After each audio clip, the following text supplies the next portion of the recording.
अस्सलामुअलैकुम। पाकिस्तान बायोग्राफ़ी की नई वीडियो में आप सबको खुशामदीद।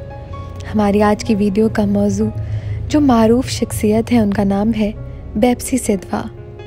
बेप्सी सिद्धवा एक पाकिस्तानी अमरीकी गुजराती पारसी नस्ल की मुसन्निफ़ा हैं जो अमरीका में मुकीम है।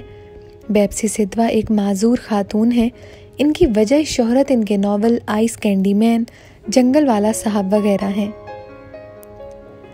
उनके अंग्रेज़ी नावलों पर कैनेडी भारतीय फिल्मसाज दीपा मेहता ने फिल्में बनाई हैं। 1991 के नावल आइस कैंडी मैन पर 1998 में फिल्म अर्थ बनाई और इनके नावल वाटर पर 2006 में इसी नाम से फिल्म बनाई। बेप्सी पर एक दस्तावेजी फिल्म भी बनाई गई। अगर बेप्सी सिद्धवा के पस मंज़र की बात की जाए तो बेप्सी सिद्धवा एक गुजराती पारसी ख़ानदान में पशुतान और तहमीना के यहाँ पैदा हुई जो इस वक्त कराची में मुकीम थे। सिद्धवा के वालिदैन बाद में लाहौर मुंतकिल हो गए।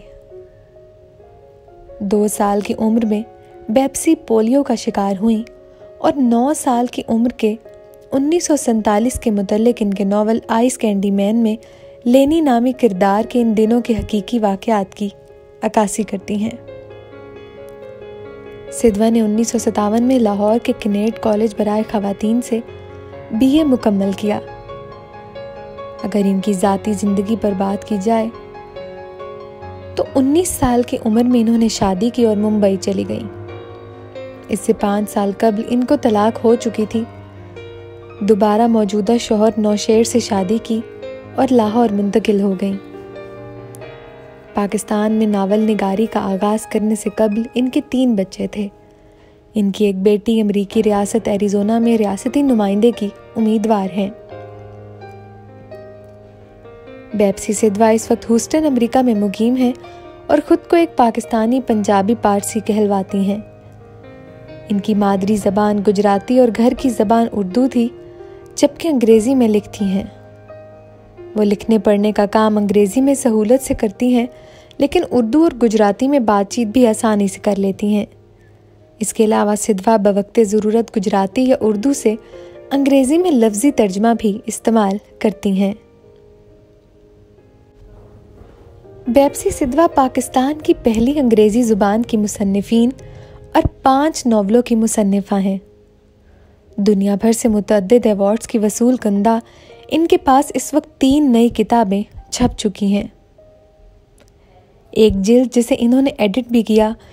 इसके अलावा इनकी बाकी किताबें शामिल थीं।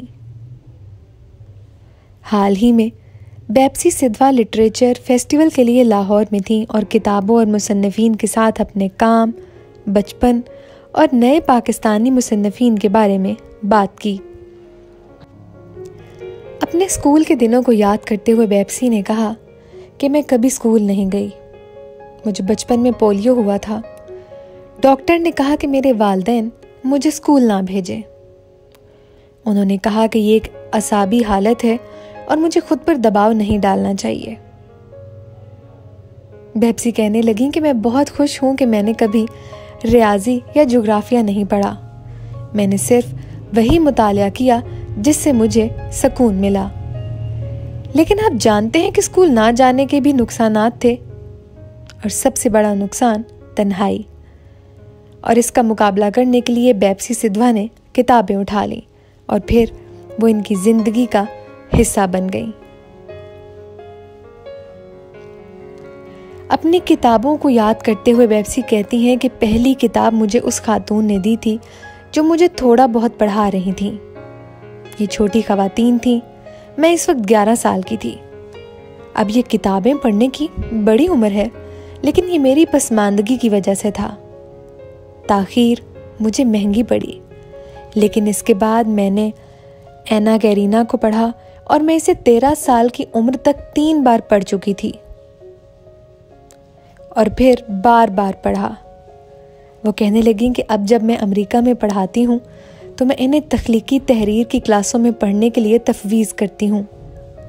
मुझे मिस्टर बिस्वास के लिए ए हाउस और नजीब महफूज की पैलेस वॉक भी बहुत पसंद है। ये मेरी पसंदीदा किताबें हैं और मैं इन्हें अपने तदरीसी निसाब में दर्ज करती हूँ।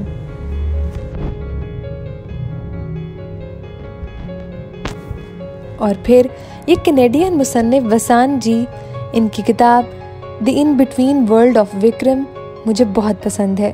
वो कहने लगी कि मैं अपने तलबा को ये सब कुछ सिखाती हूँ, मैं जब भी उनको पढ़ाती हूँ।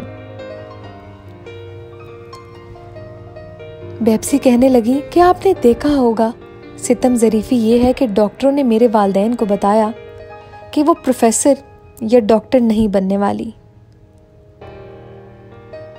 वो कहने लगे कि शादी के बाद भी शायद ही इसके बच्चे हों, इसलिए इसे स्कूल मत भेजना।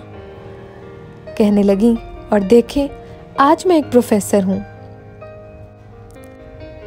अपने घर के बारे में बात करते हुए बेप्सी ने कहा कि एक मरहला था जब मैं कुछ भी पढ़ सकती थी। आप मेरे वालिदैन को अगर देखें तो मुझे नहीं लगता कि उन्होंने इन दोनों के दरमियान कोई नॉवल पढ़ा है। हमारा कोई अदबी घर नहीं था, लिहाजा अगर टाइम मैगज़ीन के बारे में झूठ कोई बोल रहा था कि मैं इसे उठाऊंगी या मैंने नफ्सियात का मैगज़ीन उठाया, वो कहने लगी कि जो कुछ मेरे हाथ में होता मैं उठा कर पढ़ती। बाज़ औक़ात लोग क्लासिक को एनेट ब्लाइटन बतौर तोहफ़ा देते और मैं वो पढ़ती थी। मैंने तमाम सीरीज़ पढ़ी हैं और ये तमाम रोमानवी नॉवल नौजवान लड़कियां पढ़ती हैं। वो कहने लगी कि मैं जिस पर हाथ रखती थी मैं उसको पढ़ती थी। अपनी तहरीरों के बारे में बात करते हुए बेप्सी ने कहा कि शुरू में मैं हाथ से लिखती थी, फिर मैं अपने वालिद के पुराने टाइपराइटर पर टाइप करती थी। मैं टाइपराइटर का ब्रांड नाम भूल गई। वारिस रोड पर एक मिस्टर फॉलब्रिट्स थे। जब मैं 13 साल की थी तो उन्होंने मुझे टच टाइपिंग सिखाई, इसलिए मैं इस वक्त थोड़ी टच टाइपिंग कर सकती थी और ये मेरे लिए बहुत मुफीद था। चूँकि मेरे वालिद एक ताजिर थे और उन्होंने कहा कि मुझे सेक्रेटेरियल काम करना पड़ेगा, इसलिए उन्होंने मुझे अपनी टाइपिंग की महारतों को फ़रोग देने को कहा। मैंने इसे सीखा और ये हमेशा मेरे लिए मुफीद रहा। जब उनसे सवाल किया गया कि क्या आप कंप्यूटर पर लिखने की तरफ अब माइल हो गई हैं, तो वो कहने लगी कि नहीं, इब्तदाई मुसवदे को कागज़ पर कलमबद्ध करती हूँ, वरना ये जारी नहीं होता। आप देख सकते हैं कि जब मैं कागज़ पर कलम से 7 या 8 सफ़हात लिख चुकी होती हूँ, जब मैंने कंप्यूटर पर डालती हूँ तो तकरीबन 20 सफ़हात बन जाते हैं। बेप्सी सिद्वा ने जब मुसन्निफ के तौर पर अपने कैरियर का आगाज़ किया तो इससे पहले इनके 3 बच्चे थे। इनके बच्चों में से एक मोहर सिद्वा हैं जो एरिज़ोना में रियासती नुमाइंदे के लिए उम्मीदवार हैं। वो रियासत एरिज़ोना की डेमोक्रेटिक पार्टी की नायब सदर हैं। बेप्सी सिद्वा इस वक्त अमेरिका में ह्यूस्टन में मुकीम है। वो खुद को पंजाबी पारसी बताती हैं। इनकी पहली ज़बान गुजराती, दूसरी ज़बान उर्दू और तीसरी ज़बान अंग्रेज़ी है। वो अंग्रेज़ी में बेहतरीन पढ़ और लिख सकती हैं, लेकिन वो गुजराती या उर्दू में बात करने में ज़्यादा आराम महसूस करती हैं। वो अक्सर गुजराती या उर्दू से अंग्रेज़ी में लफ्ज़ी तर्जमा भी करती हैं। बेप्सी इससे कबल Houston university, Rice university, Columbia university, Mount Holyoke college और ब्रेंडीज यूनिवर्सिटी में पढ़ा भी चुकी हैं। बेप्सी को अपने कैरियर में मुतअद्दिद अवार्ड्स मिले, जिनमें शामिल था बंटिंग फेलोशिप का रेडक्लिफ अवार्ड, विजिटिंग स्कॉलर का Rockefeller Foundation Center Bellagio Italy award. उन्हें साल 1991 में सितारे इम्तियाज़ भी नवाजा गया। साल 1994 में उन्हें लीला वेलिस रीडर्स डाइजेस्ट राइटर्स अवार्ड मिला। साल 2007 में उन्हें मोंडेलो प्राइज़ मिला। साल 2000 में उनको ज़ोरेस्ट्रियन हॉल ऑफ फेम में शामिल किया गया। तो नाजरीन, ये थी बेप्सी सिद्वा के बारे में मुकम्मल मालूमात। हम उम्मीद करते हैं कि हमारी बाकी वीडियोस की तरह आपको ये वीडियो भी मालूमाती लगी होगी। अगर आपको हमारी वीडियो पसंद आई है तो इसे लाइक और शेयर करना मत भूलें। अपना फीडबैक हमें कमेंट्स के ज़रिए ज़रूर बताएं, ताकि हम अपनी अगली आने वाली वीडियोस को मज़ीद बेहतर कर सकें। और साथ ही साथ आप हमारे चैनल पाकिस्तान बायोग्राफी को सब्सक्राइब करना मत भूलें। बहुत शुक्रिया।